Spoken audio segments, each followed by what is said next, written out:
وأنا عمري 4 أعوام أبي هو الأفضل.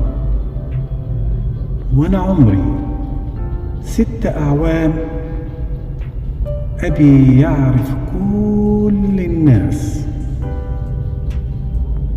وأنا عمري 10 أعوام أبي ممتاز، ولكن أخلاقه ضيقة. وأنا عمري 12 عام أبي كان لطيفا عندما كنت صغيرا.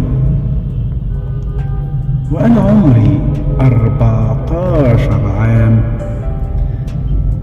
أبي بدأ يصبح حساسا جدا. وأنا عمري 16 عام أبي لا يمكن أن يتماشى مع العصر الحالي. وأنا عمري 18 عام أبي ومع مرور كل يوم يبدو كأنه أكثر عصبية. وأنا عمري 20 عام من الصعب جدا أن أسامح أبي، وأستغرب كيف استطاعت أمي أن تتحمله كل هذه السنين. وأنا عمري 25 عام أبي يعترض على كل شيء أفعله. وأنا عمري 30 عام من الصعب جدا إن أتفق مع أبي. هل يا ترى تعب جدي من أبي عندما كان شابا؟ وأنا عمري 35 عام أبي رباني في هذه الحياة مع كثير من الضوابط، ولا بد أن أفعل نفس الشيء مع أبنائي.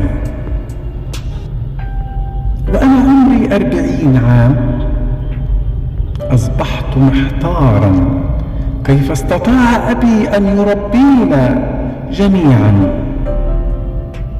وأنا عمري 45 عاما من الصعب جدا التحكم في أطفالي. كم تكبد أبي من عناء لأجل أن يربينا ويحافظ علينا. وأنا عمري 50 عاما أبي كان ذو نظرة بعيدة وخطط لعدة أشياء لنا. أبي كان مميزا، أبي كان لطيفا، أبي كان هو الأفضل، هو الأفضل. أحتاج إلى 50 عام لأعود عند النقطة الأولى عند 4 أعوام وأقول أبي هو الأفضل، أبي هو الأفضل، هو الأفضل.